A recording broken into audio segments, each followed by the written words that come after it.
Isabatha mayibenhle kwabangcwele. Ya siyabingelela indawo ngeindawo la abalaleli bilalele khona. Umsakazo inanda 88.4 FM. Sisahleli naye umfundisi JS Mhlongo namhlanje khona nobaba uSandile wakamwandla. Sihlangene kulo lolu hlelo lethu likhulu kakhulu lokuthi sikhumbule kuphakameni. Nanda 88.4 FM. Abangasitholi emsakazweni ungabatshela ukuthi abadownload i-app yeInanda 88.4 FM uma bekude nala umsakazo udonsa khona bazokwazi ukuthi basithole khona. Siphinde futhi sitholakale ku Facebook page Inanda 88.4 FM, siphinde sitholakale epageni sikhumbule kuphakameni. Njengoba ke sasishilo sathi umdala wensuku mayivumile sophinde sihlangane. Siyabonga ukuthi azivumele ukuthi siphinde size lapho uhlelweni sizohlangana siqhubeke nayo indaba kaNkulunkulu wethu wasekuphakameni usihlanganisile semhlanganweni ke kaJulayi kuthiwa umhlangano kaJulayi kodwa umhlangano ongenyanga kaJulayi umhlangano kaJehova akona kaJulayi kodwa phela ngesiZulu ke noma ngolimi ojwayelekile sithi umhlangano kaJulayi mfundisi ngicela ubingelele. Ake sibingeleleke namhlanje ngokuthi imini yesabatha ayibenhle kwabangcwele. Sisenyangeni enkulu yomhlangano kaNkulunkulu, umhlangano lapho ezohloba khona inkondlo engikhumbulayo yethu eyayithi inkosi yehla ezulwini yazalwa njengomntwana intombi yakaHadebe ezweni lasentabazwe emzini wakanontanda bathakathi yasakhela umuzi oyingcwele ichibi wasakhela umuzi wasekuphakameni ichibi elingcwele lokugeza izono zethu yasakhela umuzi wasekuphakameni ichibi elingcwele lokugeza izono zethu ngikhumbula lokho ukuthi njengoba sikhona sisemhlanganweni kaNkulunkulu okufanele ube semzini wasekuphakameni ngokululeka nangokuyala kukaShembe esizokwenza khona sizogeza izono ukuze mayesevunula okwesibili avunule ngathi siyimvunulo engenacashazi. Hayi kunjalo mfundisi siyabonga.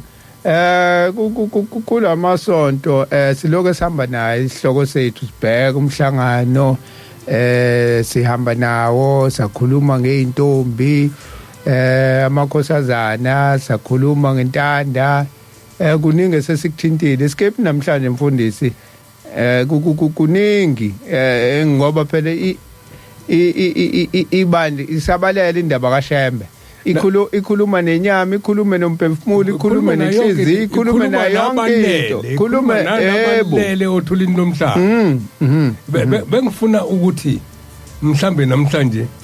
sigcile kakhulu sikhumbule ukuthi khona manje ngesonto lokugcina sothi ngowela ngijabhile emfuleni wasehuze ngaphesha kwawo uyamukela intokozo sithi imane efihliweyo asizosho leli kuphela sizobe mabili amagama esowasho siwasho egameni labalele othulini lomhlaba sizofika sithi ngowela ngijabhile emfuleni wasehuze siwela sibheke kabheka bezawo lapho belele khona mase sifika khona bese sithi namhlanje sithi lizwakele lelo lizwi laphakade amathuna abangcwele ayohlabelela ngenjabulo sikusho lokho ngoJulayi sizokusho ngesonto lokugcina iloko sizokusho ngicabanga ukuthi njenga namhlanje sizoke sihabulela ukuthi umfula wasehuze kuthiwani ngalomfula kuthiwa njoba kushiwo ngaleli ilanga iwe enkozini yakabheka bezayo kwenzeka kanjani kule itepi kule iteshi ezisikhombisa umfula wasehuze ufuka ubephi abantu abahambile batheni abanye mebebuya sebethi indlela siyibonile sawufica apho umfula wasehuze sisendabeni enkulu sisendabeni uShembe ufundise kakhulu isikhathi lesingampela isihloko sethu masithi sesibukweni kaJehova esuke seyibuka khona ebone ukuthi sisahamba ngayo yini indlela siseyibo yini laba ya athi asobayile ngikhumbule inkosi langa mayikhuluma ikhuluma ngomuntu ithi uma wona uNkulunkulu azakhipha inhliziyo afaka inhliziyo yesilwane yebo uma uthanda izinto ezingcolile ufake engulube uma uthanda ukweba afaka inhliziyo yenkawu uma weba uzobe ngimnikele uyakwazi ukufaka inhliziyo yenja afake noma isiphi isilwane afake yengwenye uthola ukuthi umuntu ufaka ingubo emhlophe kodwa kunhliziyo yimbi afaka ingulube uzathi ngisho noma inyanga ithi ngizokaka udle uthi wena kulungile ngoba unenhliziyo yengulube ikaka inyanga udle ngoba uthi ufuna ukuphumelela udla amakaka enyanga mfundisi lento eyayikhulunywa ngayazi ade ngiyicabanga einsukwini na izolo nje futhi ngiyicabanga kahle yazi ushembu kakhuluma into ngempela namhlanje lento ayisho sengike ngiyibone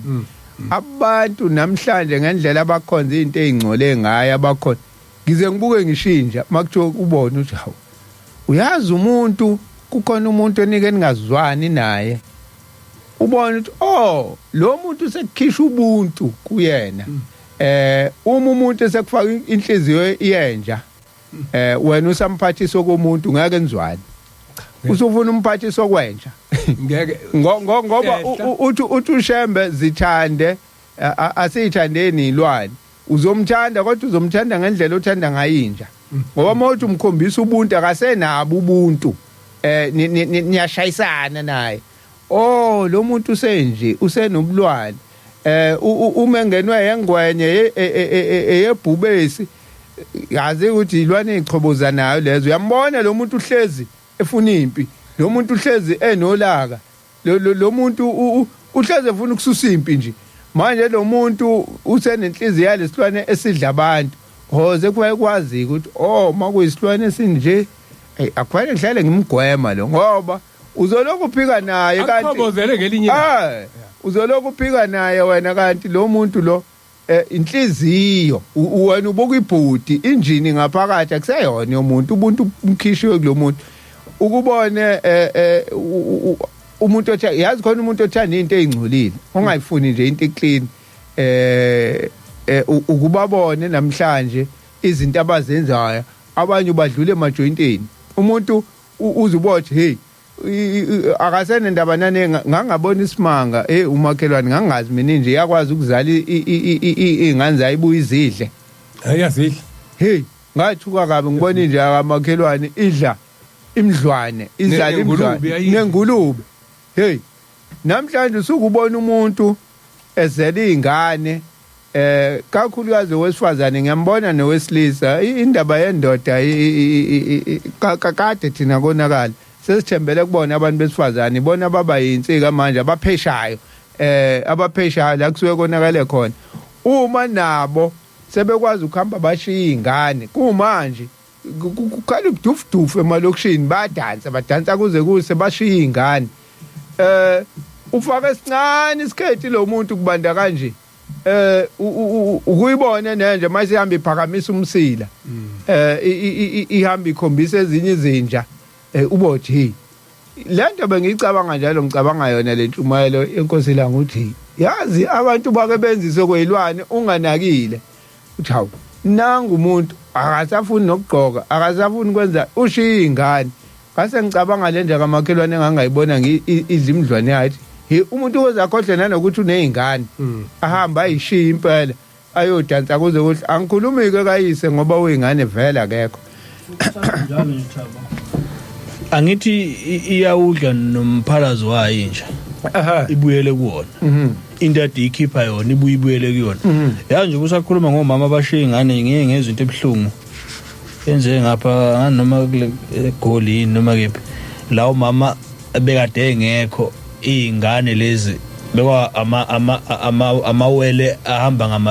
ama set of twins awu2 ashone lapho canga ezincane kanjani ingane kwashona nomunye umuntu obe na 13 yini ilokubhiyoza lokho kwafika yabo so izinto ezibhlungu nje ezenzekayo Thabo nomfundisi wenkosi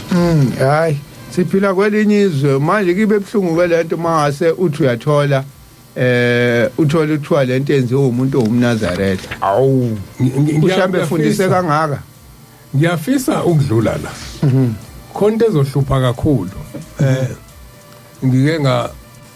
ngane sikhathi la ngisukelwe enye isizwe ithi uma ukhuluma wena ukhuluma ngathi uyaqhosha uyayigcizelela into ufana nomuntu othi sawubona kodwa kube ngathi uthi sala kahle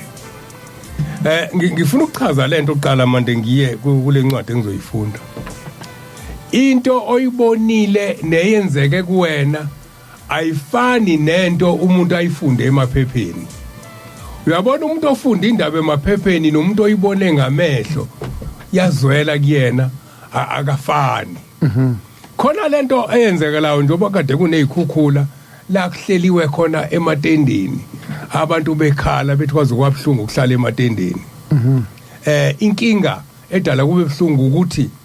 kwenzeke ngephutha kwenzeke ngobhlungu kodwa thina ngendlela inhliziyo besihlele emzini osekuphakameni okuthiwa ichibe elingcwele lokugeza izono zethu sihlale iminyaka ehall enkulu abantu abangaphezulu ka100 behleli ndawonye umuntu nomuntu ahlalela endlalele khona ukulala imini nobusuku uhlela undlalele khona ukulala ngaphambi kwakho khona la upheka khona manje ingakho mesixoxa indaba kaShembe thina ayifani nomuntu ofunde ezincwadini lezi ezifundwayo thina sixoxa kube khona imizwa kube khona ubuhlungu ukuthi khala ngoba ingenile kuthina manje ingakho mhlawumbe okangibona omunye mengikhuluma la engathi ngashaya phansi ngesandla ngoba khonto engiyibukayo mina angikwazi ukwenza komunye umuntu ngoba angikhulanga njengomunye umuntu yonke lento abathi buhlungu abantu siyibonile thina sayibona imnandi ngoba sasingabuki la sihleli khona sasibuka la sibizelwe khona sihleli la ethi ushambe wonke umNazaretha akabe munye kulikhona ukuthola umuntu okhulele ejamangweni umthole enza ukuhlukanisa abantu ethi laba baqhamuka endaweni ethile ngoba ukhule azi ukuthi besihleli ndawonye eka ngifundele incwadi asithokozi ngokufanayo lo muntu wayesho njalo umfundisi kushuthi kwakufanele kushuthi isithombe usidweba sibone wasibona ngamchazela ngathi udweba sibone ngamchazela ngathi niyazi ukuthini mina mangikhuluma ngiba kuleya ndawo enye yezinto eke ngiyibeke lento enye yezinto edala ukuthi thina ingane ikhulele kuphakameni kuthi noma sihluphekile kube likhona ukuphuma siye kulabantu okuthiwa bayahlola kube likhona ukuphuma siye kulabantu okuthiwa kuguqwa kubona ngoba usizi alulona ukuhlupheka kuthina usizi luyindlela yokuya kuNkulunkulu njengoba silandela la kuthiwa kona baba ngikulolu hambo olosizi nelezinyembezi ungakayifundi leyo ncwadi mfundisi sorry nje ukukuphazamisa ngihlangane nenye insizwe kade ngayigcina eThekwini izona iyangitshela ukuthi kade iyolungisa umsamo kanjani sebethole esinye isangoma esithufanele baphume esibongweni babuyele esibongweni sakoninalume kanjani manje elami lithi hey usahamba lento over 25 years ngiyazi ihamba into eyodwa kanti lo msamo ulunga nini yabo ngiyakulelela ukuthi kukhona la uthi mawuthi uhluphekile uyicabangela uShembe uthi hayi konke ngikubhekisa kuyena ngoba manje labantu usuwakwenza lokho bathi hayi ungabisenza hayi ukuthi wasuka wenza kanje enza kanje ayipheli lento ingakho singayi kulabantu labo ngoba ayipheli futhi ayilungi uyabo ncwadi ngibuka lesithombo sidweba ukuthi amaNazaretha okuqala uthando laluluningi kuona engenayo imali kodwa ngibuka lesikhathi manje ngathi imali isiningi kodwa uthando lusakhona yini mfundisi ungaliqhathanisa yini uthando lwangalesa sikhathi nolwamanje bese ngifikela le ndaba le yamama owayekhathazekile ethwele imithwalo ehamba ngesitimela ngicathi wayize inkonzo najulayo umama uMnyandi uthi indaba yakhe noma ngasayikhumbula kodwa waye nothando lokuthi ufuna ukufika ephakameni wahluphekela ukuya emhlanganweni kaJehova manje ngibuka leso sithombe mfundisi ukuthi ngenzeka yini ukuthi manje sesivela lapha ngisho unemoto unayo yonke into unedokodo kodwa nje kufika ukuthi hayi no ngizoyihlalela nje mhlambe into eyonakele kakhulu ile yokuthi sithathe inyanda zasemhlanganweni sigcina umuntu umene edokodo azi ukuthi idokodo elakhe ngoba uthando kubantu luphele ngesikhathi umuntu kuyilodwa ngifuna wane dokodo lami kanti babehlala ebhekuzulu ndawonye behlala ejamangweni umuntu akutshela usizi lakhe akutshela ukunqoba umhlangano wonke nikhuluma indaba kaShembe inkinga muhleli wedwa endlini ugcina ukhuluma indaba yendoda yakho nosizi lwakho eke ngifunda incwadi yeah bese kuphenduleka lento ngifunda incwadi ezimbili ngizofunda incwadi yokuqala izoba uLuka 10 indimana yamashumi amabili nokho ningathokozi ngalokhu kokuthi omoya bayasithobela kepha thokozani ngokuthi amagama enu alotshiwe ezulwini eke ngifunde enye John uzobeka John 9 verse John 9 ngizoqala ku39 ngifike ku41 wathi uJesu mina ngizele ukwahlulela kulelizwe ukuba abangaboniyo babone nababonayo babe zimpumputhe ke ngicine lapho nje uthi umbuzo wakho abantu bakuqala babe ngenamali kodwa kubonakala babe nothando olukhulu osizini ababe nalo uthi ke uJesu la kule ncwadi qale kuyona le ngizokwenza abangaboni babone bese kuthi ababonayo babe zimpumputhe asikhulumele indaba ke ubaba mkhulu ubhombela isitimela samampondo umqalo walolu hambo mefika abantu afikela kubona ababonanga uNkulunkulu ababonanga nomfundisi bamehlisa bambeka phansi ngoba babevalwa amehlo babona inceku kaNkulunkulu wangaphansi ngisho nakomfundisi babona inceku ngoba babe ake ngifunde ngiqede lencwadi wathi uJesu mina ngizele ukwahlulela kulelizwe ukuba abangaboniyo babone nababonayo babe zimpumputhe labo kubafarisa babe naye bezwa lokho bathi kuye pho nathi sizimpumputhe na wathi kubo uJesu ukuba beni izimpumputhe ngabe anina sono kepha manje nithi siyabona isono senu sihlezi laba abathi bayabona namhlanje bathi abantu bahleli noNkulunkulu besho uShembe ehlele esihlalweni kodwa ukona kungaphezulu kokwenza akukho nokugodwa afika nakuShembe abakwenzayo ngike ngabona ekuphakameni uma kusemhlanganweni senihlele eparadise uze sokubiza umuntu ngoba ushiya ingane endlini angena amaphoyisa agada umuzi afika ntatulula nihlalelene endlini anile ngane sontweni afika avule emabhokisini kwatholakala umuthi kadokotela ebhokisini uhambile wena abantu laba ababona inceku kodwa babengavunyelwe ukuphatha amaphilisi einhlungu bese emhlanganweni namhlanje abantu abathi sebebona uNkulunkulu yini edala abantu bathi babona uNkulunkulu ingoba bafuna uqhamuka izikhundla ezizoba ngezansi kaNkulunkulu bese kube zabo bathi sibona uNkulunkulu bese bethi nikhumbule ukuthi uNkulunkulu ulanywa zingilosi thina njengoba uShembe uNkulunkulu singaba zingilosi ningadlula edokodweni niguqe kuthina sithandaze ingakho labantu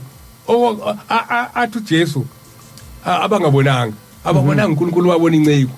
kodwa emva kwenceku babona uNkulunkulu ngoba bathi bese begula sithi sihlabelelo ngingumhambe emhlabeni 235 ngisifunde ngifuna ukuyibeka le ndaba abantu bayizwe kahle ngoba ibhlungu kakhulu ukuthi labantu laba ababengaboni ababona inceko kodwa labo bantu benza into eyisimangaliso labantu ababona inceko bayilandela indaba njengoba indalo 235 ngingumhambe emhlabeni likhona ikhaya lami ngizongena ngenjabulo ngokuthandwa inkosi ngiphe inkosi amandla akho ake ngiye nje ku3 and 4 sisondele isikhathi ngizodlula ezweni nginovalo ngiyesaba ngiphe babithemba u4 uthi ke thuma umqondisi uqale kwathiwa sisondele isikhathi ithenye insizwa yakacimba ethi mfundisi kwakwenziwa njani ekuphakameni umuntu umehambile emhlabeni siyakabheka bezawo phela ngithi mina ngelinye ilanga sasike sithi sihleli ekuphakameni esontweni kuqhamuke indoda yakamaJozi ifika iguqe phambi komnyango ngase hlala usuthini la kuhlala khona inhlayisuthi kuphuma umuntu ebesithi ngicela kumenyezelwe mokuphuma isonto ukuthi umuntu obehlela estation usuphumile umphefumulo isabatha asikho isikhathi esizochithwa sokuthi lo muntu kuzohamba kuyokwenza umlindelo kukhulunywe kwenziwe yonke into usethula sestation mesuka lapho kuyothi suka lo muntu ebethathwa sembili umaJozi uzothathwa ayobekwa sisondele isikhathi esani isikhathi esisondele esokufika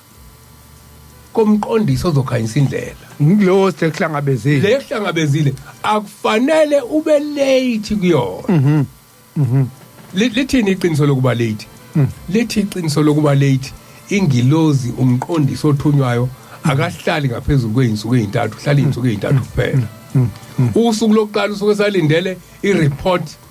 azohamba iphethe ethi wena wenze kanjani emhlabeni usuku lesibili ulindele ireport eqhamuka kwabangena ezulwini abazothi silanje izeluleko zalomuntu usuku lesithathu usezosuka ulethi bangaka abantu abangena esogweni ngenxa yakho ngokuhleba kwakho ngokuthi wena ubaluleka abantu uthi uma ubona umuntu ona bese ufuhlala phezulu kwakhe awubatshela abantu iqiniso uzomaka lo muntu akunikeza amaphoyinti usehamba ke ingilozi siyahamba manje bathi misihamba ayiqalazi kuthiwa ngiphe inkosi nginovalo ngiyesaba yini oyisaba nginovalo ngisaba ukuthi izingane zami ngizoyishiya nobani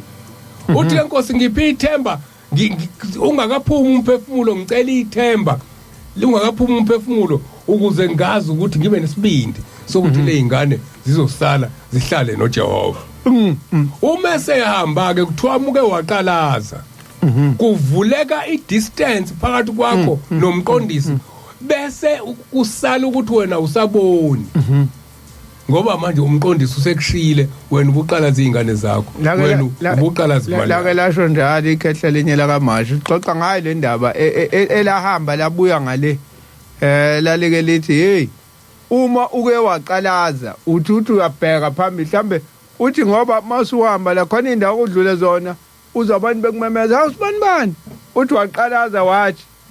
wathi ubuyisa amehlo usenjengalapha ya mhlambe 10 meters ukusuka kwena hawu kade ngimlandele eduze nje uthi udlule kwezinye indawo futhi nakhona uthi mawuthi uqala nangiya ubothi hayibo uyangishiya phela lo muntu and ayivaleki le distance noma ungashesha kangakanani wayichaza ngifakaza lento esho umfundisi usakhuluma ngayo le kade uyikhuluma ngikhumbula indaba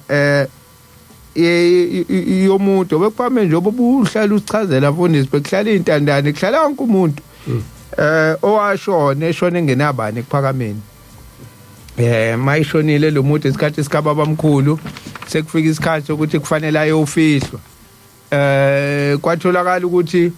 uhambile lapha estation sekumenyezela ukuthi manje kufanele ayofihlwa kwangaba khona abayomfihla ngoba wayingenamuntu ngaleso sikhathi amaNazaretha ayisangena obungcwele kakhulu lobu ukuthi iNazaretha asithinta isidumbu umuntu bengcwabo wakwabo phela makuyongcwatshwa engamncwaba omunye umuntu abantu bengcwabane ngemndeni manje lensizwe engenamuntu sihamba isikhathi abuza ubaba omkhulu hawu sibani senimbekile cha baba usesestation hawu animbekile ngani liphakama ilanga aphinda abuza ubaba omkhulu hawu usibani senimbekile cha baba bengakafihli hawu indaba sihamba isikhathi aphinda abuze kwesithathu ubabamkhulu ubani senimbekile cha Nkosi besingambeki hayi kuthiwa waphuma yena washona estation wafika wayithatha lensizwe kuthi umjiva ngaze moya uphethe wawubophela okhalweni wayithatha wayihlaba ehlombe uye lo khuphuka naye shona phansi khuphuka ufika phezulu wafika wangcwaba kuthiwa wangcwabela yena lensizwe yedwa ubaba omkhulu isikhathi ke leso engicabanga ukuthi sabantu okwakuthiwa babona inceku namhlanje abantu babona uNkulunkulu kodwa abafuna ukwenza intando kaNkulunkulu eke ngikhulume ngomzila lo kuthiwa wehla washona phansi uma uthi emva kwasesitolo uthi 1 qhamuka station yeah uma wehla uthi phansi uthi 2 awukakalweli idikwe uthi 2 kuyaguqa kuyathandazwa kwenziwelani zizoze ziba u7 late uma uthi wele idikwe ngaphesheya uthi 3 uma uzoqala umango okhuphukela enkanyezini uthi 4 lapho kunechibe lapho elenzeka ngendlela yakho elingaziwa umuntu elinesihlahla unumber 4 lo kulo number 4 ila kuthiwa khona netshele igama lami ngolifumana khona uthi ke omunye wahamba emhlabeni uthi wathi mefika lapho uthi wafika uthi kuhleli idlakela zamadoda awubona uthanda amandla lamadoda uthi kodwa wathi mefika yena uthi lala kukhushuka khona mukhuphukela enkanyezini uthi leyo ndlela yayigcwele udaka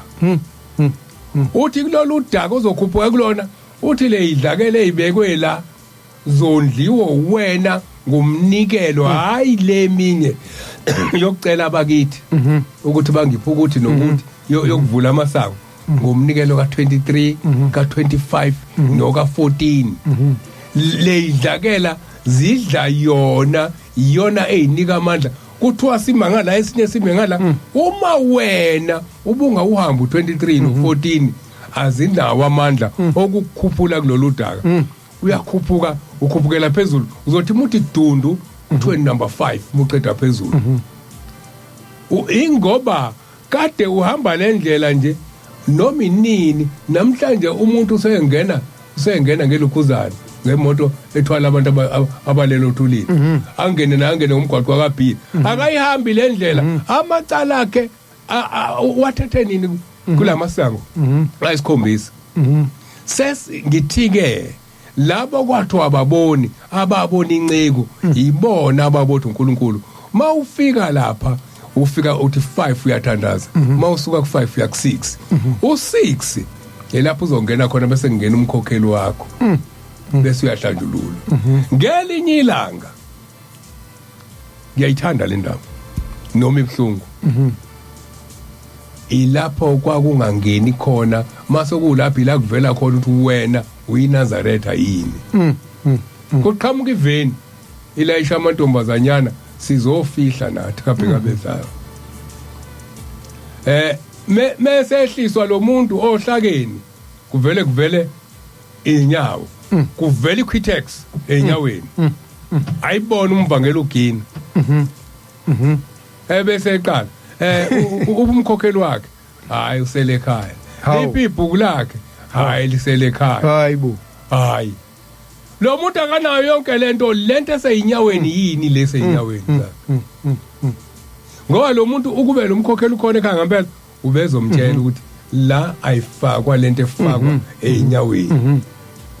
kwatholakala umuntu bese nalabantu ahamba nabo abazi nelilodwa iculo lasekuphakathi hayibo wabuyiselwe emumva ngoba leya ndawo kufanele kungena abantu abazothi mebedlula ka number 6 sebeyokuwa phezulu kwethuna bafike kwaziyo ukuthi ba amaNazaretha ngempela ingakho ngisho noma uyiNazaretha bokuhlukanisiwe uma usenecala kunendawo kwangcwatshwa kuyona namhlanje labantu abathi babona uNkulunkulu esihlalweni kungcwatshwa umuntu aziyo ukuthi kade bulela abantu izolo ahamba yofakwa nabantu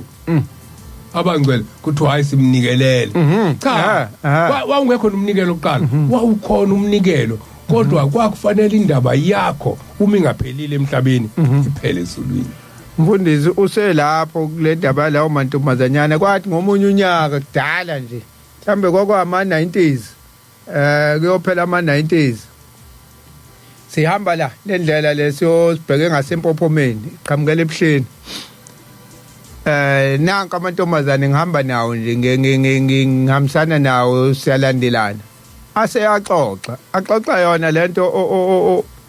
ecishe ifane nalesimo enasibona ekabhekabezayo amantombazane aphume konikela awawona amaNazaretha kodwa kade yonikela athi mayiceda ukunikela ayise edlule office eshaya amathikithi ashayela imndeni yabo bonke abantu bala ekhaya abashayela amathikithi sebeyaxoxa ke uthi omunye hayi nami ngiwashayila amathikithi ushayela abantu bakubo abangakholwa abakhona abaphilayo hayi ukuthi ubeshayela abantu abangasekho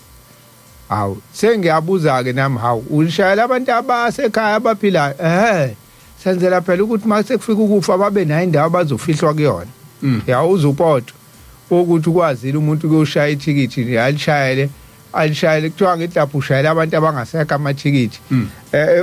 ushaye naza ashayele nabantu abaphilayo athatha lihambe naye sekuyothi mhla eshonile bese kwenzeka lento oyishoyo umfundisi ukuthi kwaqhamuka amantombazanyana asebayiqhamukela nje lo muntu akakholwa ndawo kodwa ngokuthi saya thina safika samshayela ithikithi lokuthi kuyothi mayisedlulile emhlabeni angcwatshe siyofike siveza ithikithi lakhe kanti abayazi yonke iprocedure enye ukuthi kufuneka ini nani kufuneka mkhokheli kufuneka lani bona bazi ukuthi somthwala nje umuntu usuke esikhipha ithikithi phambili uthatha ngendlela yasemhlabeni nathabo bayabekisa basho nje ukuthi ngimese washo njalo hayi ukuthi basho njalo bathi benzela ukuthi phela mase kushoniwe ekhaya sikwazi ukuthi siyobafihla labantu abashonile ngiyacabanga ukuthi kufuna sigcile la ekuthenini ilikhuni lento yokujabulela ukuthi imoya iyasilalela kodwa sibe singayiboni ibhodi elishoyo ukuthi siyaphi futhi ungekho nomoya ukufika la kuthiwa siyakhona laba ababona inciko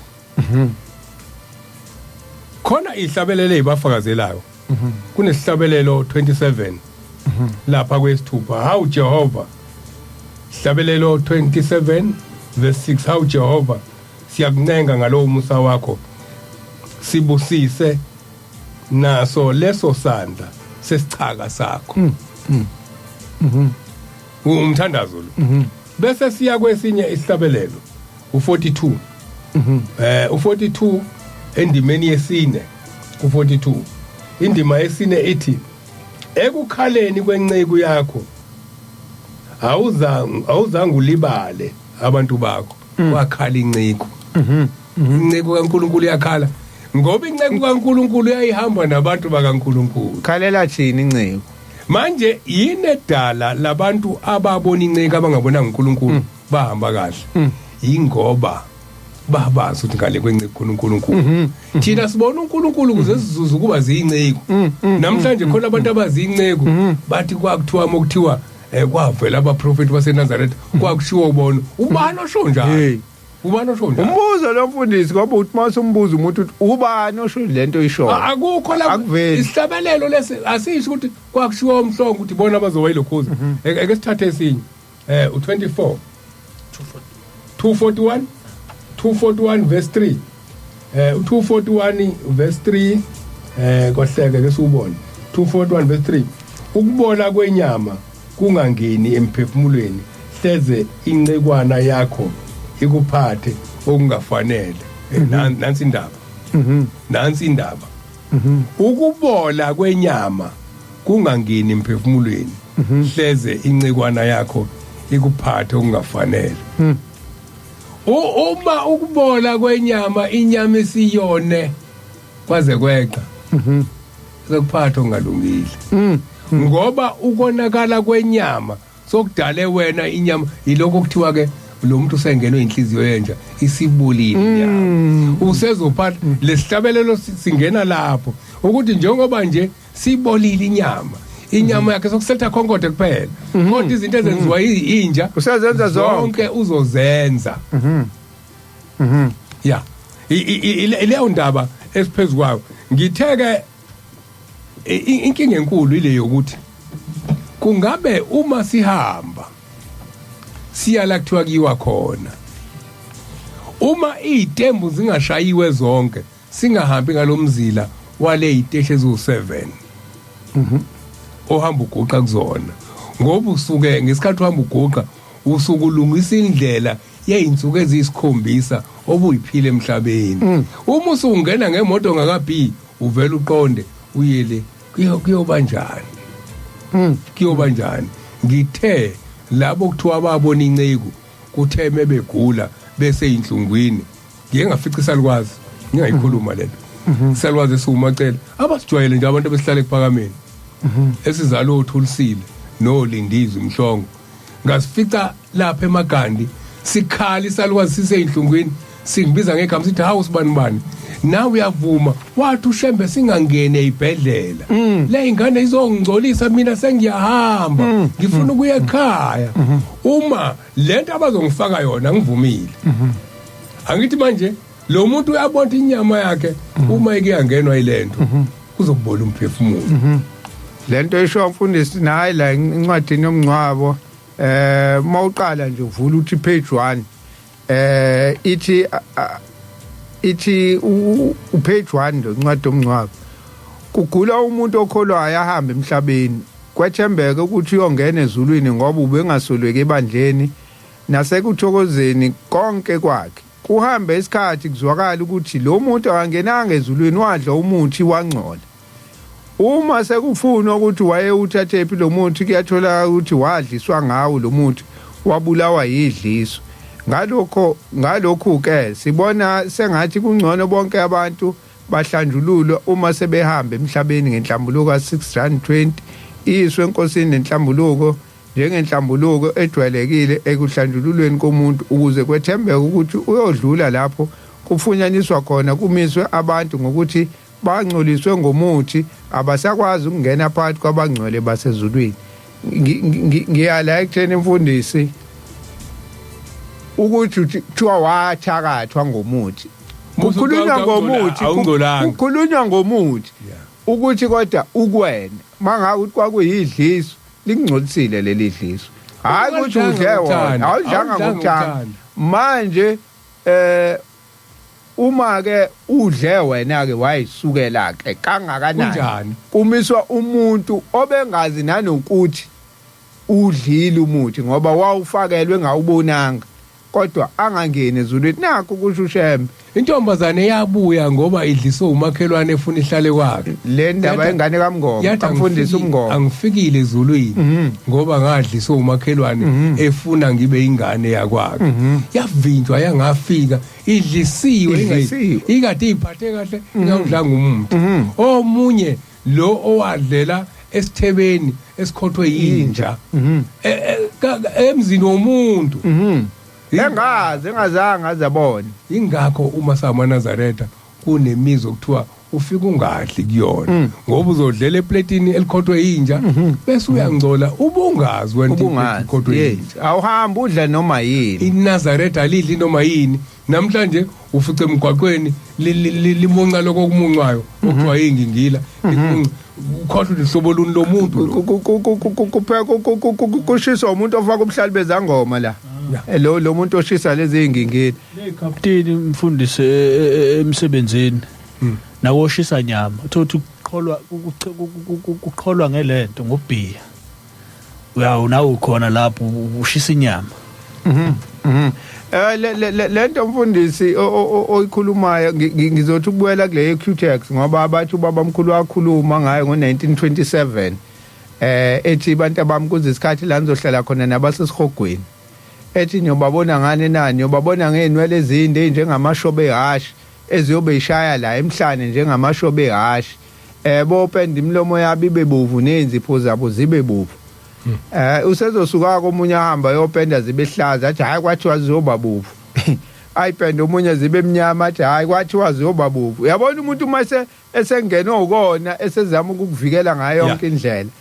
uyathanda ukungibathisa bathi wathi uShembe niyohlala nabo abantu abami bayoniphathela konke bayoniphathela ngisho ukudla kodwa nina nize ningenzi njengabo. Njengamanje kusesimene sinjalo la kuhleli khona incova yabantu 1960 kwakuthini Thabi imfashini efika namathathu lento konke nayo bayibhala nemzimba namathathu umshumayeli uncwane wakwashumayela ethi ngayikhumbula inkonzo yakhe ethi 1960 phezulu kwentaba omhlangano inhlangakazi kwakugudu 50 years ethi kwakuphezulu kwentaba inhlangakazi ithi inkosi ilanga namhlanje bantu abami sebe badedelwa basihogweni ithi badedelwe bonke kudedelwe nabafundisi bakhona abakhokheli bakhona abashumayeli bakhona ithi bonke sebededeliwe beza bazohlala phakathi kwenu nizobabona ukuthi bayopenda imilomo yabo ibebovu bapende nezipho zabo bayoba nena waphinda amazwi ayisho ubabamkhulu eseshiwo ke manje inkosi ilanga uthi ke bazohlala nani kodwa nina nize ningenzi njengabo. So lezi zinto kokunye masezenzeka ukubona ukuthi sekugcwaliseka isiprofeti ngoba ukuba zenzeke ngabe sithi uShembe unamanga wedlala ngathi uthi uShembe nathi sekugcwaliseka isiprofeti kodwa isixwayiso esikhona kuleyo nto uthe nina nize ningenzi njengabo okukusho ukuthi sekuhlukene phakathi ke kukhona abaqhamuka ngala nabaqhamuka ngala kodwa kuhlangene phakathi kodwa nina nize ningenzi njengabo. So and uthola ukuthi Thabave bekhuthele ebanikela babadume ngokunikela banamandla ngoba manje basuke bemboza lento abayiyona bayimboza ngeminikelo kuze ngeke kunakeke bafaka iminikelo kakhulu ukhuthalo uthi wena khathele wena bona abapheli mandla hayi basuke bembathisa lento yabo ukuthi inganakeki. So kufanele ke yonke into nje bagijima phambili makuthiwa imali bayithela makuthiwa ukuthi bahlale nje kubona ukuthi obani banikela akusekho leminikelo ekuthiwa yamukelwa manje kuthiwa iza noba hayi leya eke ngiyicaphune le ndaba kaMngoma lento engiyishilo ekuqaleni ukuthi ngiyocela basixolele abantu sithi masikhuluma kube ngathi sikhuluma sinyaka kube kunyakaza igazi kanti nabo abantu hlala sibagqugquzela sithi abathenga incwadi uMngoma okukhulunywa ngaye umbonile mina umfundisi uMngoma okukhulunywa ngaye izingane zakhe zokugcina ngihlale nazo manje njalo uma kukhulunywa ngaye ngiye ngimbone angifani nomuntu ofunde nje incwadi kuphela ingakho kwami ukukhuluma uma ngikhuluma ngoMngoma kuzoba nomehluko ngimaze ekhuluma ngimaze ethi sawubona ngimazi engantante emgwaqweni ngoba okunye ngikubuza okunye la uhlobo loni lokukholwa lokhu sokukhona uNkulunkulu phakathi kwethu lapho khona ubona khona umfundisi emgwaqweni kuze kuyoshona ilanga ngoJulayi abafundisi bahlale endlini zabo abahambe bebe zixongololo nabantu labo uMngoma kwakuphela umhlangano ungambona eminyango uyombona ngoba esabatheni uyombona ngoba kuthiwa ubizwe inkosi aphume endlini ngoba ulindele uhlele endlini eke ngifundeke la uthi uMngoma wayenengane entombazane esencane yahlubuka yangabe isathanda yasangana yafuna kuyohlala komunye umuzi yamlahla uyise nonina nezingane zakubo noma beyipha ukudla ingavumi noma beyiphani ingavumi ihambe iyohlala kulowo muzi yahlala kanjalo iminyaka emibili yagula yathandazelwa lengane ayaze yasinda yaze yafa ngonyaka odluleka 1964 yabuya lengane yeza kumntwana ozalwa ngumne wabo naye lo mntwana usekhulile uma ifika le ntombazane lo mntwana kamazi wayesemtshela ukuthi mina ngingu-anti wakho ngingudade wabo kababa wakho isiyabuza lengane ithi pho awubhincile ngani na uthi ke ngizogqokani ingubo anginayo uzanqunu akambede uzacile futhi mubi sengathi uhlala ehlikihlwa ngenhlabathi uvela osizini olukhulu ethuneni uthi ke kulomntwana selokhu ngahamba emhlabeni angiyange kuphakameni kodwa ngangingenasono nesincane isono sami seyinye siphile sona nazo ngahlangana nomfazi omubi wathi ngimthande isono sami leso ngangcoliswa yilo wafaka umuthi ukuba ngimthande ubocabanga ke nawe mfazi ophethe umuthi ubocabanga nawe mfana uphethe umuthi wokuphonza amantombazane ukuthi indawo yakho iphi noma leyo ntombazane ingakugana ngeke iye ezulwini ngoba uyingcolisile nawe mfana ngeke uye ezulwini lizokubamba ithuna uyofana nalengane kamfundisi umngoma indaba ke le exoxwayo kamfundisi umngoma eke ngithi ke kulesikhathi samanje eke ngifundele incwadi ngiyiphinde kwesibili kaPetro 2:16 and 17 njengabakhululekileyo kodwa kungabi njengabenza ukukhululeka kube isigubuzelo sokubi kepha njengezinceku kaNkuluNkulu akungathi uma sesicabanga ukuthi thina sesihleli noNkulunkulu bese sicathi sesizulwini semhlabeni lento esisho sithi sesihleli noNkulunkulu phela sesenza yonke into usufica umuntu isabatha mokubalelila ngabaphethe lezi zinto zamashayina bayifihle ngazo maphi khona eparadise baziseni bonke nithanda abazalwane mesabeni uNkulunkulu niyazise inkosi kufanele bayifihle ngako abanye sebefaka labo cream laba bayinkinga baphucula isikhumba sakhe sakwazi ukumelana nelanga ngoba ugcobe lezi zinto lezi engezinhle vele ejike zimosha isikhumba le ndaba mfundisi esikhuluma ngayo neyohambo lwethu mase sihamba ngikhumbula enye indaba yomunye umshumayeli ngoba lento ukuthi ake ngiqale enkosini ilanga ithi inkosi ilanga kukhona ngibeke abahlambululi kukhona abashumayeli nabakhokheli nabafundisi nami ithi kunezono umuntu ahlulekayo ukuyivuma nokuyivuma kumina bayahluleka nokuyivuma kubafundisi ngoba nabafundisi bayabasaba bahluleka ukuyivuma ngisho kumhlambululi leso uthi mawunesona esinjalo ubosivuma noma kumngani wakho ke nisondelene naye ukumxoxele nje ukuthi mngani wami yazi ngake ngenza ukuthi nokuthi kodwa lento ngisaba ngisho ukuyivuma uthi ngoba lokho ngenye imini kungase kukusize mase uhamba emhlabeni uthi siyothi simile phezulu kwethu nasicindezela sithi wawumuhle wahamba kahle wawungeve unikela wawungeve wenza ukuthi saze sahlupheka usehambile umfoka Sambothi kanti ubengeve sisiza ngokuthi nokuthi kanti khona lesona ekuyisona esukhiye engazange ngizivume kodwa uma ngisivumile ngasitshela umngani wami uthi siyothi sikucindezela thina phezulu kwethuna abesha athi inkosi noma bangamusho kanje kodwa mina wangitshela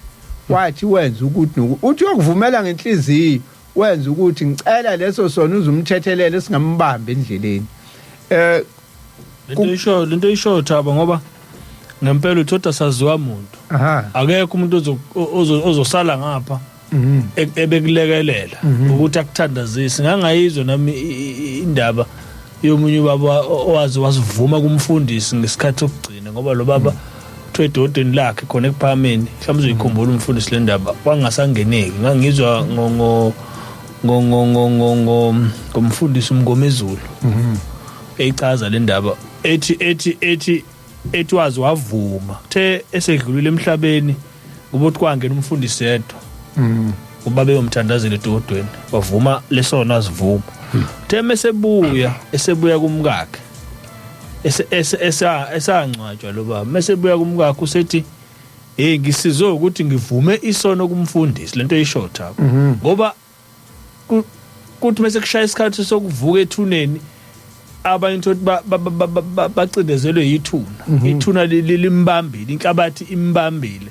uthi baningi abasele kwabhebeza bengavumanga isono besaphila mina kusizwe ukuthi ngizivume inkinga ke manje inkinga indaba ngoba sesazi ukuthi isono vela sikho ayisekho into eseyisono manje konke nje yonke insipho iyawasha. Omunye umama ekuthiwa lo mama wayihlupha le nhlobo nje ekhuluma too much, ihlala ichatha abantu ngisho ethempelini nje makusuka ukukhuluma kusuka ngaye.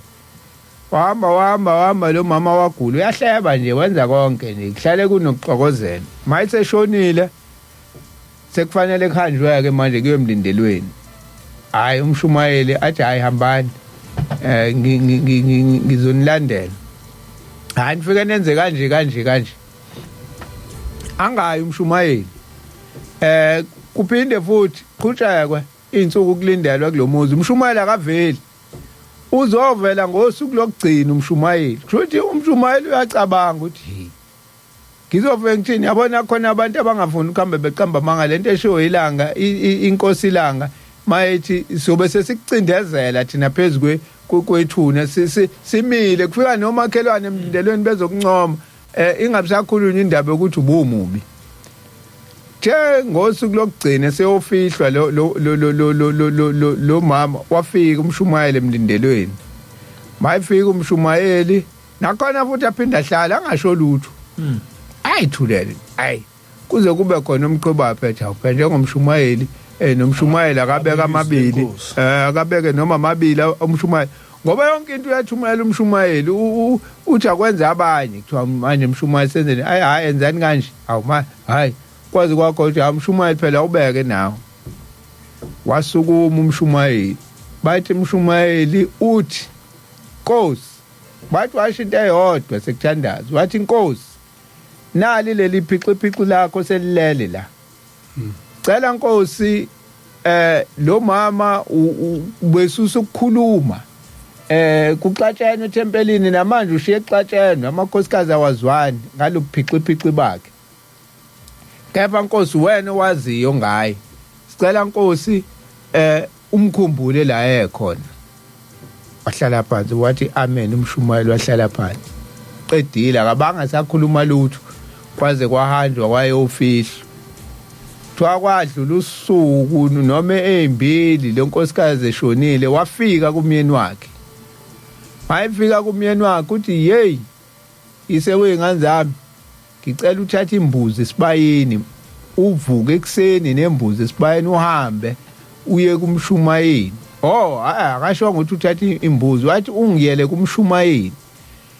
ufike uyongibongela ukuthi ungivumela isono ekuyisona besingibambile ngale. Uthi angangivumela lesono ngakwazi ukuthi ngakhululeka ngangena ezulwini. Uthi kuthiwa ekseni njoba ku-5 mhlambe kwaku-6 kwazwakala umyeni walo mama engqongqoza kamshumayeli. Bayithi yavula umshumayeli nangu umnembuzi kusho ukuthi yena usevele wayithathela imbuzi. Uthe kanti kufika umasipalibani lapha ekhaya wemshumayeli. Uthe nje angivuke nje into yokuqala ngize la kwena ngizombongela ngokuthi wena umvumela isono esimfaka ezulwini. Ilana ke indaba mfundi njoba yithi khona izona ekufanele kuyihlebe kukhona nezinto futhi ezimbathiswayo mase kuthiwa nangu uSambuthu uselele. Bese ngoba ubehamba nomshumayeli unomfundisi umhlongo akasangivumeli lesono.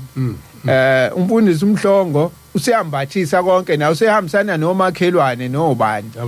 abaqamba amanga ngami usehambisana nabo kanti ungivalela izulu. Uyena bekufanele angivulele izulu ngokuthi angivumele lesono noma kuthiwa azivuma ngake phambi kwabantu noma unginikelele noma wenzeni kodwa siyakwazi thina ukuvalelana izulu ngokuthi ayisekho into eyisono manje. Ake ngiphinde ngicaphune mhlambe izinkulumana zibe ntathu. Eyokuqala ke ngiyithathe ku number 44 engiyiphinda njalo. Ngoba njengamanje abantu bawashile baayinile. Intshumayelo zenkosi lakho incwadi. Abantu bawashile baayinile bayiqhenya ngokuthi baayinile kodwa inhliziyo ayayiniwe. Inhliziyo ayiwashiwe nengqondo ayiwashiwe ukuthi senze umthetho. Amazi la umuntu omdala wasezulwini. Njengoba nibuthene lapha eManazaretha uNkulunkulu akanimemelanga ukuba nizoganga yini ukuganga. Ukuganga ukuthi uphume edokodweni uyome emgwaqweni uyobheka intombi ezinhle namakhosikazi amahle. noma nizodlala noma ukuzobukisa ngemvunulo yini ukubukisa ngemvunulo ukuthi uthi umuphuma usuvunula ukhohle ukuthi lemvunulo ile ukuthiwa ihlobile inyama yami ngemvunulo engaboliyo engathengwa ngagolide nasiliva eyayivela kuwe baba le oyivunulo ingaphezulu ingakho ukuthi masuhambile emhlabeni ibuyiselwa kushembe noma uthiwa yayibize emalini angani noma basenza nabantu kodwa ibuyiselwa kuyona ngoba yilona ifa yasezulwini uthi ke anizizobukisa nangemnazaretha yini ushwelele lemvunulo le njoba kuzishakazi day esoyiboleka abantu abalapha emgubheni welembe manje na ke lengubo emhlophe akuyona yokuqhenya lengubo emhlophe ngithengele inye ilanga ubaba ilanga ubeka abakhokheli uthi ngibeka uMangcobo khona umfazi ohlala la eJamangweni ongcolayo wazi wayisho kathathu mhlambe leyo uthi ongcolayo kodwa uthi ongcolayo abantu babuka ingubo yakhe engcolile kodwa inhliziyo yakhe yambona efanele ukubekwa ngifuna ukusho lokhu ke manje ngifunda imithetho evuselelwayo uma uvunula uthi ushembe siyimvunulo yakhe uhloba ngathi uma uvunula umqhele wasekhanda ikhono ezala ehlakaleni amadavati awalapha phansi emaqakaleni ubusengi obasemadolweni ngeke uthathe ubusengi umbone sobusekhanda manje na ke uma niyimvunulo kaShembe ingakho enihlukanisa ngoJuly ethi amadoda wahlala ekama ukuze uma efuna ukufaka umqhelo ayekama uma amadoda ewumqhelo ayekama afika acaphuna amadoda uma sefika emqhelweni sekukhona idavati ukuhloba kwakhe kuzoba njani usunabile wena ekama hayi unkosikazi omfundisi umkhokheli unelungelo lokwenzana ayikho leyo nto umfundisi hayi ngoba umfundisi unelungelo lokuyedodwe nawo ukudla ayikho leyo nto usihlukanise ngoba ufuna okwaseqakaleni kube seqakaleni okwasekhanda kube sekhanda kungaxovani wena usubonakala ume emgwaqweni amantombazane awami nabafana ake ngifunda umthetho ovuselelwayo sengiyishilo le umthetho ovuselelwayo ukuhlala emzini kaNkuluNkulu umthetho ovuselelayo oqondene nabantu bonke abakholwayo abahlala lapha emzini kaNkuluNkulu nabantu abafikayo khona kufanele bafundele umthetho ngesikhathi sonke lo mthetho awukhulumi ngomuzi owodwa ukuphela ukhuluma ngemizi kaNkuluNkulu esezindaweni zonke ukuthi akwenziwa okubi kuyona uma abaphathi bomthetho kaNkuluNkulu bengawunakile umthetho bengawusekeli abantu abaphendukayo bazokwenza njani bazowazi ngani umthetho uma kungakhulunywa ngawo na futhi bengafundiswa wona kukhona abantu abaningi abajeziswayo ngayo lemithetho sebehamba emhlabeni kuthiwa abayigcinanga abaphathi ababafundisanga kahle abantu imithetho nezimiso kaNkuluNkulu nabaphathi abaningi bamiswa ngayo lemithetho ngokungayifundisi kahle kwabo emathempeleni abaphetheyo Hezekiya 3 verse 18 ihlabelezo amanazara 2:19 Municinyane embusweni wezulu kodwa oyenzayo ayifundise kuyakuthiwa ungomkhulu embusweni wezulu Mateyu 5 verse 19 Uma inhlangano seyingenile seyiphelele abafundelwa abantu imithetho ngoba maningi amaphutha awenzekayo ngenxa yokungazi kwabantu baningi abantu abaphenduka eindaweni ngezindawo iminyaka yonke bese bengafundela imithetho ilokho ukuthi sokwenzekile yini akwenzekile icala likabani icala kabani le ndaba itholakala encwadini yemncwabo icala likabani lelo icala likabani bekuthi njalo mase kuthiwa imdedela ngene bese njengenhlayisa ukuthi sihambe sonke singakayi emadodeni ziye ekama sifike sitshela hlayisa uthi njengoba sokungena umhlangano ukuthi akwenziwa kukhuluma umuntu owaziyo ungakhuluma umuntu ozofunisela kukhuluma umuntu owaziyo ukuthi namhlanje uthi ukhuluma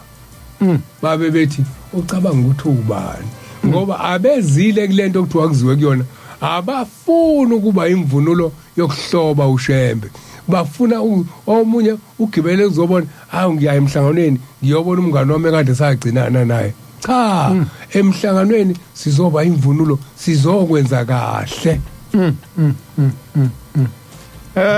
uhlelo sikhumbule kuphakameni uThabo kaSambothi lo mfundisi Jesu Mhlonga kanye nobaba uSandile wakamwandla inamba ka WhatsApp ithi 060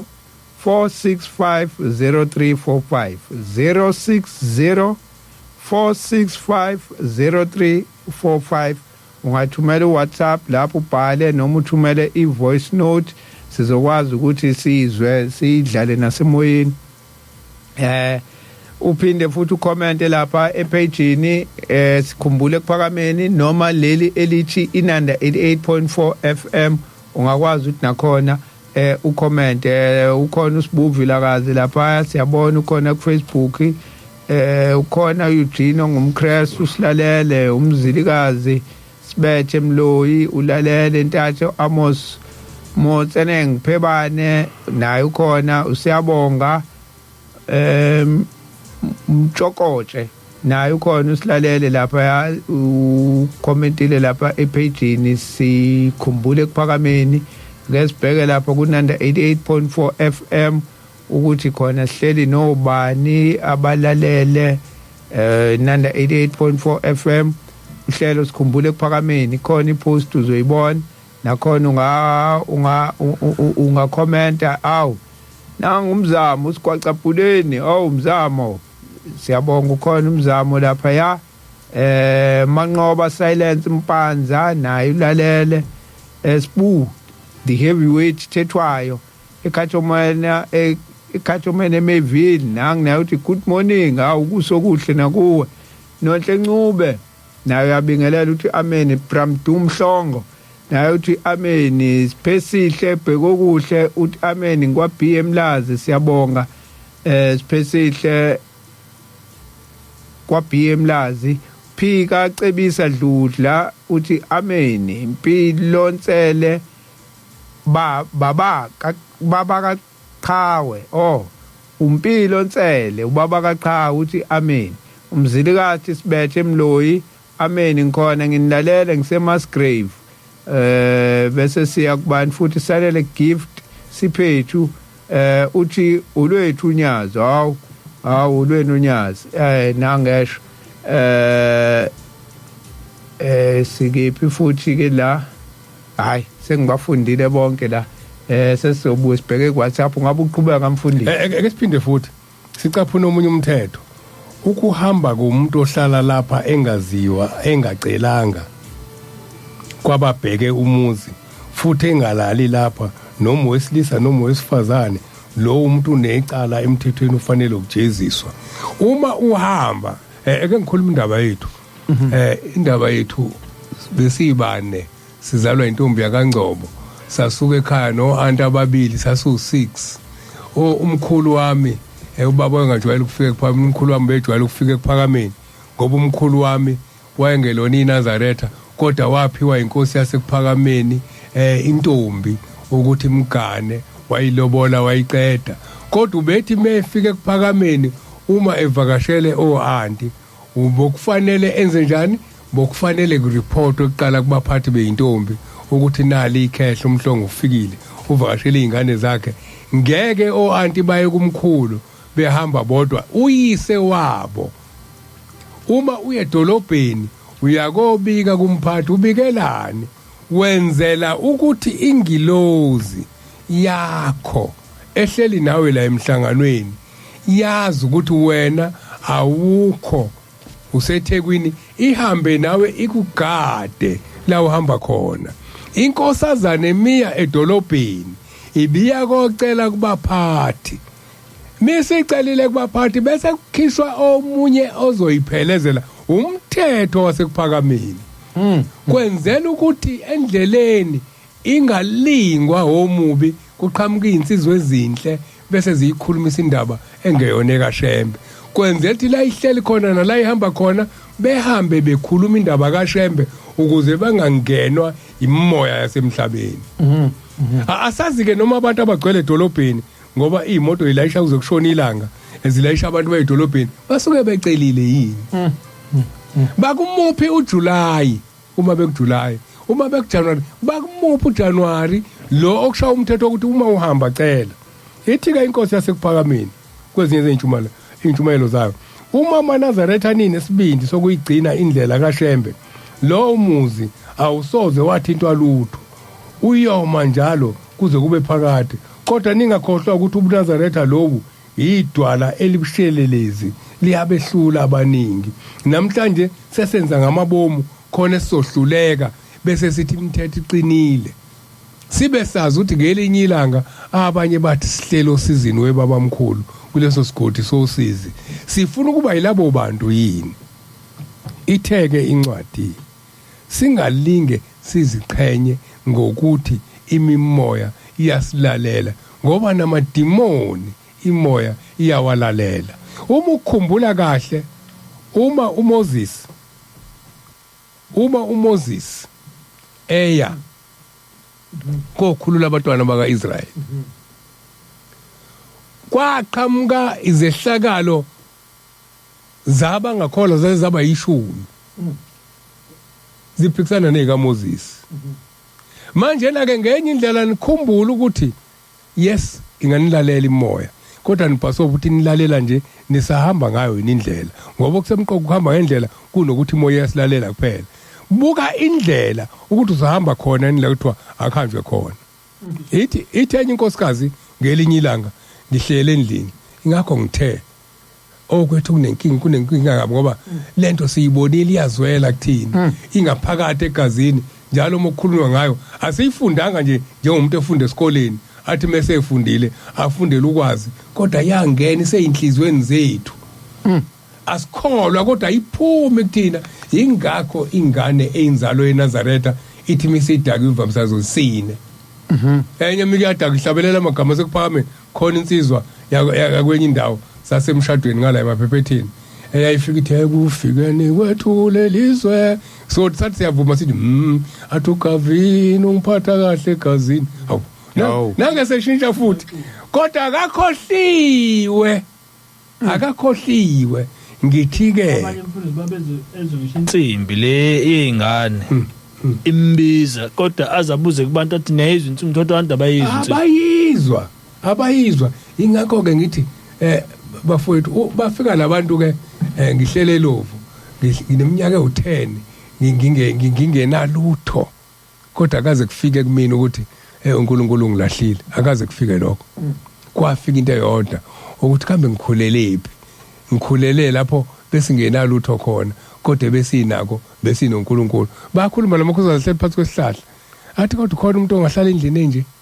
ngathi mina uNkulunkulu ubezwile wena kodwa ngeke ngikukhohlwe ngizohlala eduze kwakho kuyoze kube sekugcineni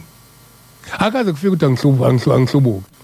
ngoba bengazi ukuthi noma ngayistays engihleli kusona namhlanje kodwa uma umphefumulo uzosidinga istays sasezulwini akusebenzi lutho noma ngihamba nasihlobo luni lwento kufanele nomnini ngazi ukuthi ekugcineni khona uNkulunkulu khona umnini wezinto ngiyikhumbula mfundisi indaba le kamama kaMngomezulu umfundisi Mngomezulu musakhuluma leyo ukuthi ufanele ubike muzohamba le eyathi inkosi akahlali kuphameni yena wangahlala uthi uMngomezulu umeyixoxa uthi wayesekhumbule ekhaya kade ehlalile uthi wabuyela ekhaya uthi wathi mewela umfula nje efika ekhaya uthi wajabula kwafowethu wathi size sikuthola ngoba reporter lengilo zebigade ekuphakameni ihamba nawe igade uzolinda wena ingakho kukhona indaba nendaba kaMlaba umvangela uMlaba uyena phela lo okwathi unkosikazi oyehleli noma wakhe belindile ukuthola abantwana lo nkosikazi wahlala hayibo phela sengidlela emzini womuntu emzini kaShembe semzini womuntu sengidlela emzini womuntu isikhathi esingaka sengikhumbule kwami manje wahamba unkosikazi iyamemeza inkosi kodwa kuyosetshenzwa omakoti ababili bebefikile belindile lapha kaBhekuzulu inkosi yababiza atholakala lo munye usegodukile lo behleli nomaka kamvangela umlaba mefika lapha ufika hawo wawedwa cha baba lo munye inkosikazi uthe usekhumbula ekhaya wahamba bese ke lokuthiwa ke inkosi kubusisa uyagoduka ekhaya ingakho kuthiwa uma uhamba isho ngoba konke obuzokucela kuzonika umunye bese uthi ngaze ngahlalela ubale emhlanganweni kanti wena mase ebuyele ekhaya lo nkosikazi wakamlaba ufike uyayisola ziyakhula inyanga athi uya kodokotela kuthiwa babili abantu la ababelethela abantu bakhule kuthi lapho esejabula avela hamba umunye hawu Shembe uyangipha uyangiphuca futhi ahamba enkosini baba ngizobika la omunye umntwana wami uhambile ithi inkosi uhambile ukuhambe muphi lo umcelela ekhaya uthi baba yakhambele uthi akekho khona uthi ukhona uthi owakho ke lo khona lo wahamba kuyena owakho walo amakoti enanihleli naye wafika ngoba into misiphumile ezulwini ayibuyele emumva kwa ithunywa zasezulwini zamthatha ukuzazalwe ngoba weseyimbewu zamthatha zamfaka isibelethweni sakho kwangena owakho muba bukusisa kwakufanele ubuke lo munye wengafani nezingane zakwakho ngoba kwangena owakwakho kwakumntwana walo wamakoti wafaka kuwena ngakho ke musukukhala wena wacela ingane ucelanga izingane hey indaba sekuphakameni le kaShembe indaba ayifani nalutho futhi ngeke safana nalutho ithina siyifanisa nezinto losihambe siyineke emgwaqweni akuyona ukunekwe emgwaqweni othi ngizwe la ku WhatsApp amene ngibingelele kuseni kuyisabatha ukhulumayo umpilongo baba kaQansele ngikhona ngizobeka indlebe laba ngapaphani baba kaQhawe lo besibingelela siyabonga baba kaQha intambo yami le yashumashuma hey othi ngiyibhonqule izosibangela inkinga siyabonga lapho kubaba kaQha no ubaba uHlongwane eNewland West nanginaye ukhona sihleli naye sikubonile baba sikubonile ukhona nangu Nelsiwe Ngcobo la ku Facebook ukukhumbule kuphameni uthi ngaze ngavuseleleka ngemfundiso ngiyiChristu mina eMantobelo wangakini lo mfundisi wangakithi hayi ke sekhaya lapho phakathi kwenhlangakazi kaMshongo ngikwazi kahle uthi uyavuseleleka siyabonga aqhubeka mfundisi ithi ke enye indaba la eyintshumayelo zenkosi ilanga ithi ningakweyisi lokuhamba abantu sebeyakweyisa lokuhamba leli izwi lisho kini elithi nina ningusawuti womhlaba Mateyu 5:13 alisiyo amanga liyamaqiniso umuntu okonayo lokhu kuhamba kukaShembe ungusathane obonwa ngamehlo akungatshazwa uma kuthiwa ngusathane ngoba uma konakala lokhu kuhamba sekukuphela ke kwento enhle emhlabeni akusebuye kube khona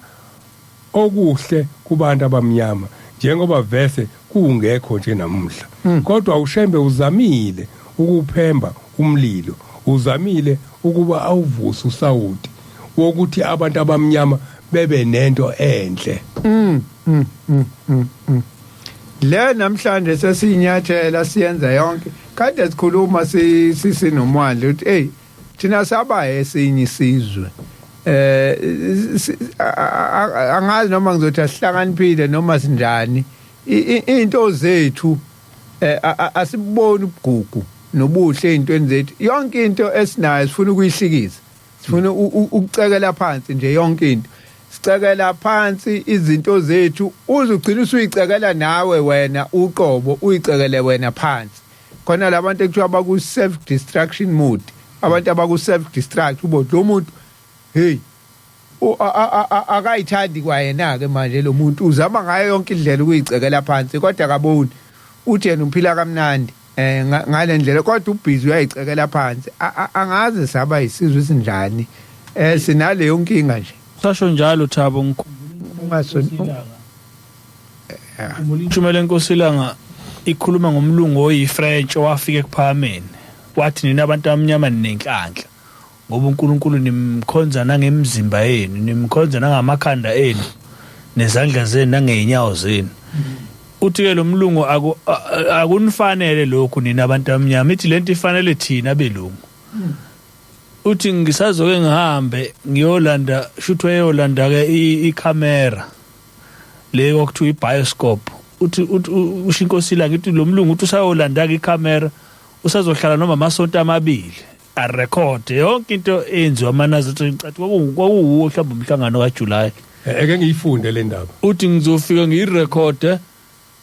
bese ngiyoshumayela ezweni lakithi ngoba lento ayinifanele ninantu amnyama eke siyifunde intshumayelo izwi ngezwi ba ngesonto ledlule bebebuthene abantu nabelungu baphesheya bezobuka nisine esigcawini ubaba omncane inyanga yezulu uthi omunye umlungu wabuza ukuthi lento yokusina ivelaphi ngoba akaze ayibone uthi wayesemtshela ukuthi aqanjwa ushembe ivele ezulini wathi lo mlungu lento ayinifanele nina abantu abamnyama kufanele kube ngeyethu thina belungu uthi ke lo mlungu wathi ngisazobuya ngize lapha ePhakameni ngizothatha iBioscope bese ngiyoshumayela ezweni lakithi phesheya umlungu owakhuluma nami mhla nigida ngelinye ilanga wangibiza wathi yini le eniyenzayo na ngathi sikhonza uNkulunkulu wathi nakuthathaphi ngathi sakufundiswa umuntu owaqala lenkonzo wathi cha angiyizwa lento akekho umuntu ongayenza lento wayekuthathaphi konke lokhu wayesho ngelanga engayenza lento wayekuthathaphi lo muntu wayesho ngelanga abantu bevunule futhi beyingcosane angazi ukuthi uma engafika namuhla angathini cha angikaze ngibone into enjeni emhlabeni wonke lo mlungu wayisosha ehamba umhlaba wonke nezimpi wathi ngiyakwazi konke ukusina kwabantu kodwa ngikaze ngifikelwe usizi nenyembezi njengoba kwenzeka namuhla nxa ngibona lokhu kusina okunje sengike ngasithela ngale eceleni ngakhala uyaqhubeka lo mlungu kanje uma uthi lento yafika nomuntu angizwa kahle ngase ngithi kuye ushembe wayethi kuvela ezulwini ukuthathe khona kuyazifikela noma elele noma ebhekile bese kuthiwa shembe yenza lokhu nalokhu bese kwenza ngamtshela ukuthi nabo laba basekuphakameni ekuqaleni babe ngayithandi lento abefundisi babethi ushembe uyahlubuka uthanda ukubona imizimba yabantu kodwa ushembe akazange akunake lokho wakuqala kancane ithi ayifane nale yakukhulunywa umshumayeli uZuma ethi bafika belungu ekuphakameni wathi ubaba omkhulu bafikile bevele eNgilandi bangibuze konke ngoba nina ningibuza uthi ngibatshelile futhi uthi bakuthathile babhala phansi lezi zinto njengoba ngisho ngithi thina sesinye isizwe esinganaki asibhali izinto zethu asiqo silo hlobo labantu umuntu ayicabangela yena manje asicabangela izizukulwane ezizayo ukuthi sizotholani umuntu uyicabangela yena kodwa belungu noma lezi ezinye izizwe ucabangela izizukulwane ezizayo leyo nto ababeyithatha nje kushembe uthi ubaba omkhulu bayobuya ngelinye ilanga ngoba ngabuyi laba ababebhayi ngoba sekubuya izizukulwane ngoba lento bayithatha bayifundisa izizukulwane nje kunento kanje bayifundisa izizukulwane kuyohamba ize isize lento thina na njengoba manje mfundisi ufunda incwadi sisho njalo sithi zikhona incwadi abantu abathenga incwadi abantu abafundisha ukuthenga incwadi incwadi kufanele ngayo incwadi ka advocate Mnyanto zihamba ukuthaphuthapha abantu befuna ukuzwa ukuthi ushembe uthini sibuyela la ekutheni abantu abasamfuni ushembe engike siqhubeka lo mlungu uthi ke lo mlungu ngiyezwa uma uthi lento ivele ezulwini ngiyakholwa ngoba yikho into enhle emhlabeni engenza ngikhale nokufa kwabantu empini ngikhali kodwa lento eniyenzayo ingifikisele inyembezi bazofika abanye abelungu noma abantu abamnyama bakukhohlise bathi ilahle lento owayifundiswa uShembe ungavumi lento ngeyasezulwini kusho umlungu lento ngeyasezulwini uNkulunkulu uyasebenza ngayo ngoba nimkhonza ngayo yonke indlela nimkhonza ngemizimbi yenu nangezinyawo nangezandla nangokuhlabelela ngiyabona lo mlungu wayethunyiwe noma yena wayengazi ngisho ngoba ngalezo nsuku baningi abelungu nabefundisi abakhulu bezinkonzo ababengincenga bethi angishiye lento kaShembe babesho bethi bashiyela babantu bayeke baphathane bodwa bazoxabana kusasa bahlakazeke babuyele ezinkonzweni zabo woza kithi thina sokuthatha sikise phesheya uyofundisa khona uma uthanda uhlale khona uze ufe uma uthanda ubuye kodwa yehlukana nalento ngoba iyasiphoxa iyasidumaza idumaza amabandla ethu uzohlala kanjani nalabantu abangafundile ngoba wena ufundile ngangingaphenduli ngoba ngangezwe ukuthi bathini ngangithi yebo ngiyezwa ngingabaphikisi ngingasho nokuthi ngizokwenza noma ngizokwenza abakushoyo kwathi ke uma sekufika lo mlungu ekhuluma kanje ngacabanga ukuthi uyisithunywa sikaShembe uzoqinisa mina kulolu hambo ngibonga enkosini maNazaretha uma inigcinile lapha emzini wayo kwaze kwafika ilanga lanamuhla njengoba sesivala inhlangano inkosi nibusise amen sibusise amen amen amen lo mlungu wayengaqamba imanga ukuthi uShembe uyazi la ayithunywa khona kodwa akashonga umlungu ukuthi bazoxabana ya kunjani namhlanje abelungu babona into isekude ukuthi izokwenzeka nangempela yenzeka angithi ke lento ifeza lento esho inkosi thina boShembe sisazohamba uthi umlungu bathi laba bamcelayo bashiye muke wabashiya babodwa bazoxabana ngoba umoya wobunye ukuwena wena ophethe umoya wobunye ngempela uthe methi thina boShembe sisazohamba wakhuluma indaba yedolobha laseWales wathi kwake kwacisha ugesi eWales uthi masucishila ugesi uthi abantu abasindayo abahlala phansi kodwa abantu abantantatheka bagijima zonke indawo bayishayise indongeni bagcina bephambene amakhanda uthi ke kwathi mokubhekwa kwatholakala ukuthi kungena igondane nje lafikela kwisiswish uthi ke ngikhuluma ngedolobha laseWales uthi ngikhuluma ngani maNazaretha uthi thina boShembe sisazohamba iminyaka namhlanje njengoba sixabene kunje kuyinyakanyaka ilawo mazwi ngakho ke abantu ababukayo baye bethi hey sabona into omnyama cha ya prophetwa lento sisesikhathini senkokhelo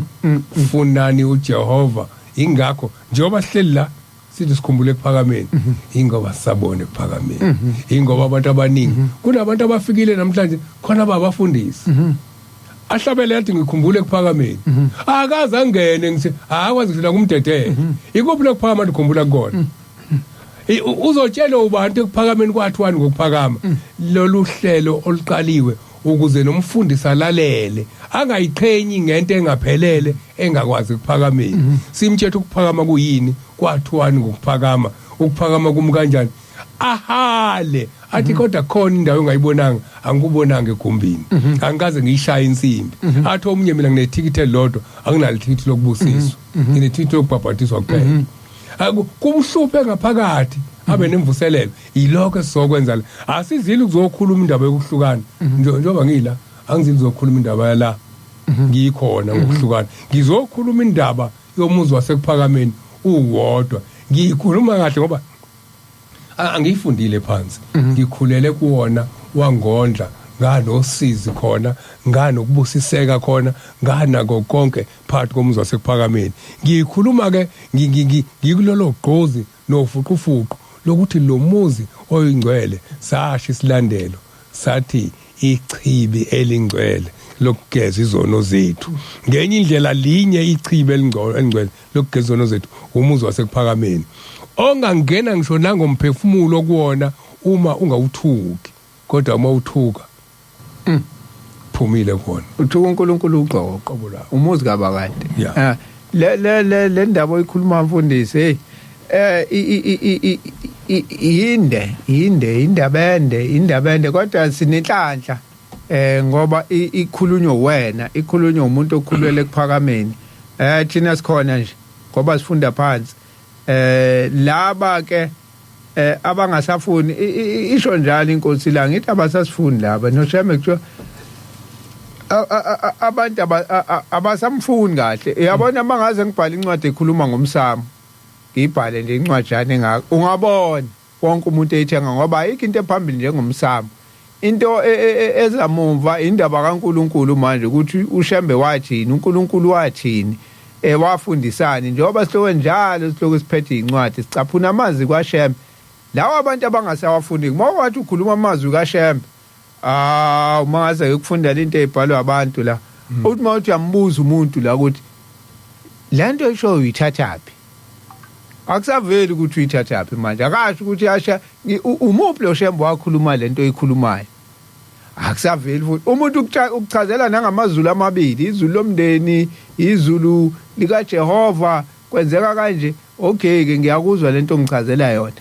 umuphi lo Shembe owakufundisa lento ongichazela yona ngoba mina sengiyibhequlule zonke incwadi kaShembe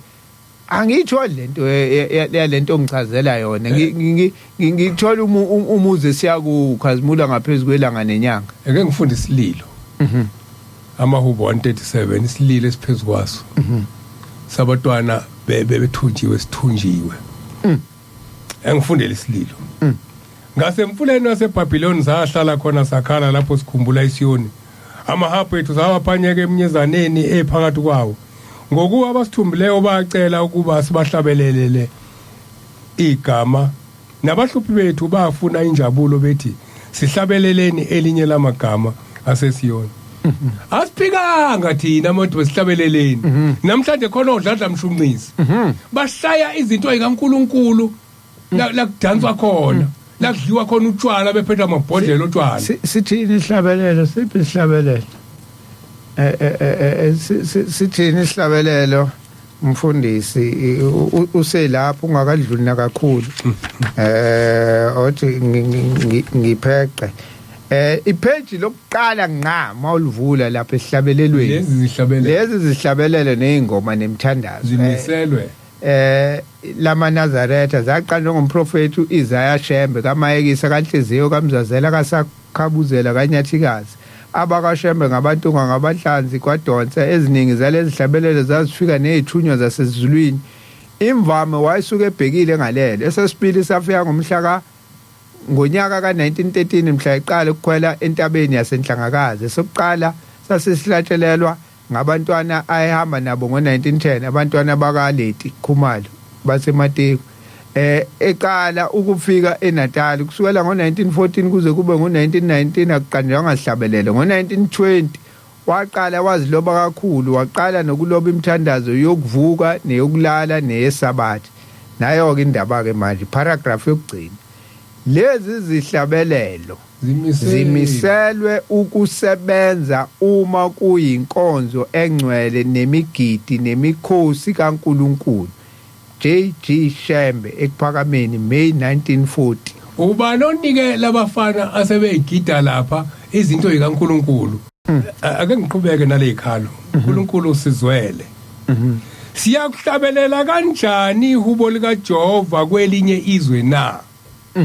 siyakuhlabelela kanjani ihubo likaJehova emahholo sidanse kudanswe nabantu befaka amabhuluke ebethe uShembe la gqoka kanjani lesihlabelelo ehlatshelelwa kanjani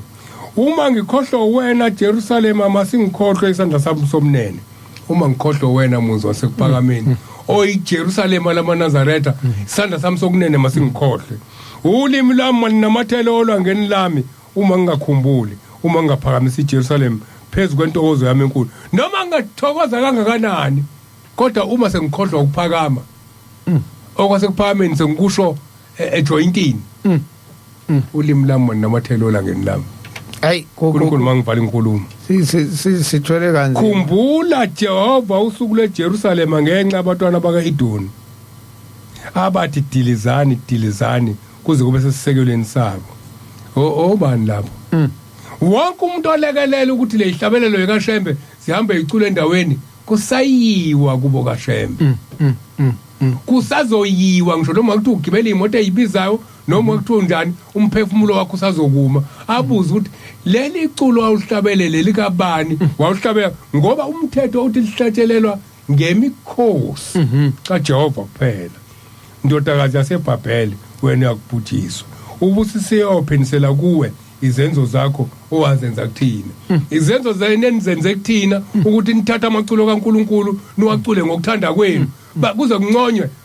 ngiyangizwa eredweni nqwe kuthiwa kwanyakaza inhlayisuthi kwanyakaza amakhosi anyakazaphi amakhosi azayo uyayazi inhlayisuthi lokhuluma ngayo le nhlayisuthi yathi chaza ukuthini lamakhosi anokho kwanyakaza u14 kwanyakaza cha ayikho leyo nto uyakhophoza u14 ayikho leyo nto inhlayisuthi bheka phansi ayikho leyo nto iyadumana ubusisiwe oyawubamba abancane bakho abaphahlaza edwaleni ikhalo lezi njengoba namhlanje sithunjiwe umthandazo wethu ukuthi amaculo kaJehova bayimbijana abathi siyawuhlabelela kanjani kwelinyiso namhlanje bayajabula thola iNazaretha impela emzini walo lizoshaya lento othisha hayi wayishaya udladla mshunu wayishaya yini hey ungenisile undladla lo ubani kulokukholwa ubani kuShembe ukhulume lento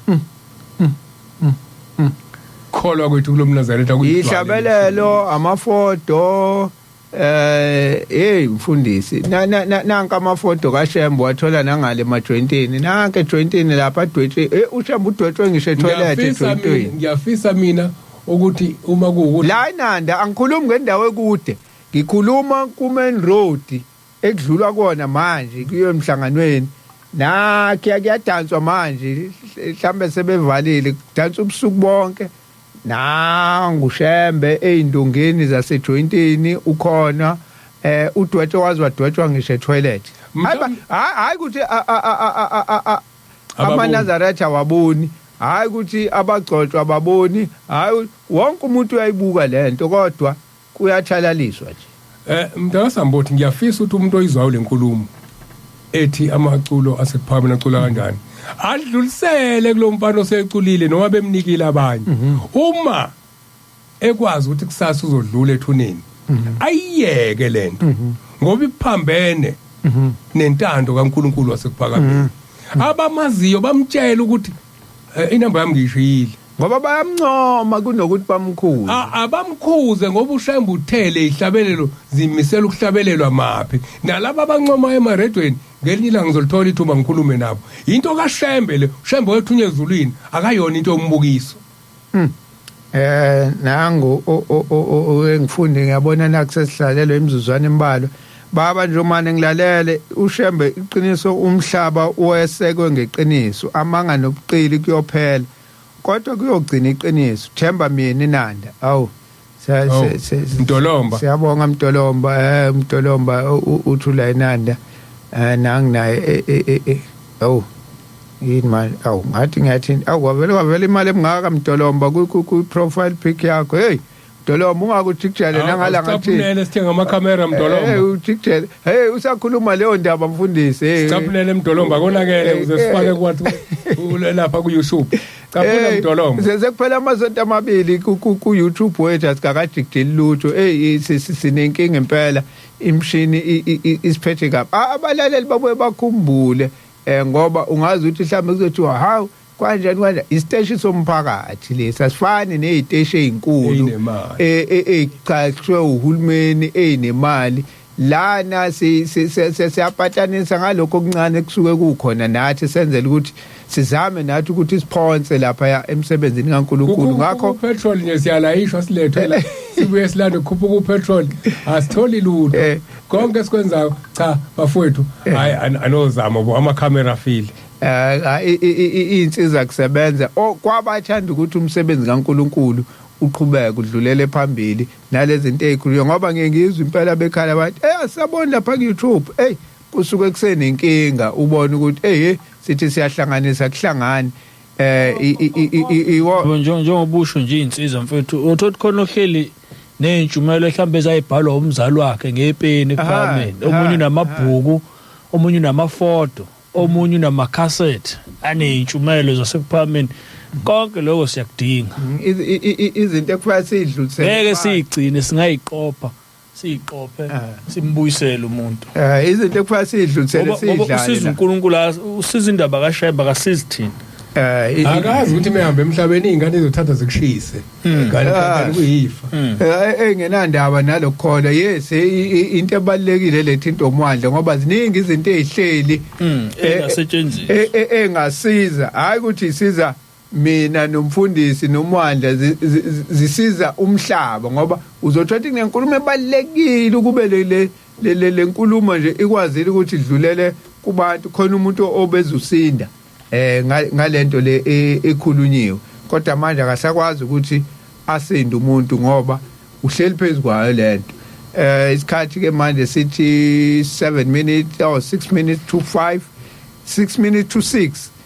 sesophuma uhlelo sikhumbule kuphakameni njalo ngesabatha 426 nanda 88.4 FM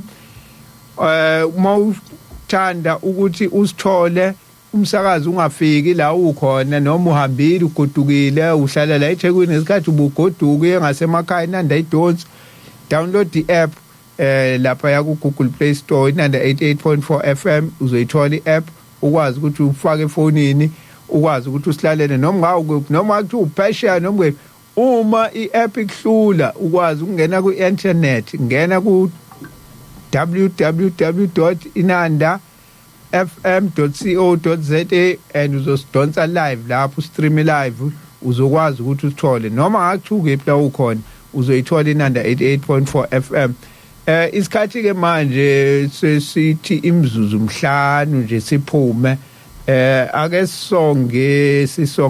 mfundisi sisonge isikhathi nje kule mzuzwane khona ukuze sizokwazi ukuthi siphume kahle sihlale sesiphuma sigijima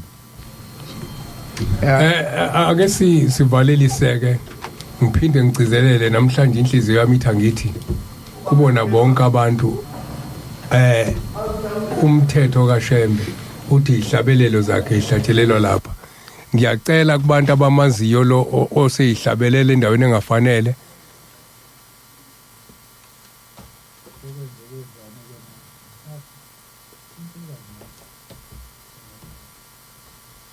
hayi khona mfundisi khona ngithi abamaziyo bamthiphise ukuthi uShembe wevele ezulwini akushile kumile ngikusho ngesibindi lokho uma nomndeni wakhe umtshele ukuthi ihlabelelo ikaShembe ihlatshelelwa nomama bonke abadlala ngazo eke bebuka ukuthi abawuphuli nomthetho ukuthi ihlatshelelwa maphi abantu abalalele abayihlobo zabo bonke abantu abadlala ngalento abazi ukuthi akuyona into yokudlala inamba kamfundisi umhlongo 060 61 31 515 bangangithinta inkosi yomsa inibusise uma uNkulunkulu evuma siyawubonana ngelizayo uvalelisa amandla sesiyabaleka sesibukweni sasekuphameni isibuko sikaJehova usho njalo umfundisi umbatha eThafamasi mehlangana nobabamkhulu ephucile esakhonze einkonzweni uthi ubamkhulu uphuma ejele yini uthi cha ngize kusona isibuko sasezweni ukuzoza ukubuka ukuthi ngifanele yini sesibukweni sasezulwini uthaba kaSambothi lo na siyavalelisa sithi siyohlangana mina nani kusasa ohlelweni asilungiseni nendlovukazi Queen Rejoice ntambama ngo6 ntambama kuya ku9 ntambama kusasa sizobe silapho ohlelweni no Queen Rejoice inamba yami ithi 076 054 3833 076 054 3833 Nkosi yomusa ibe nani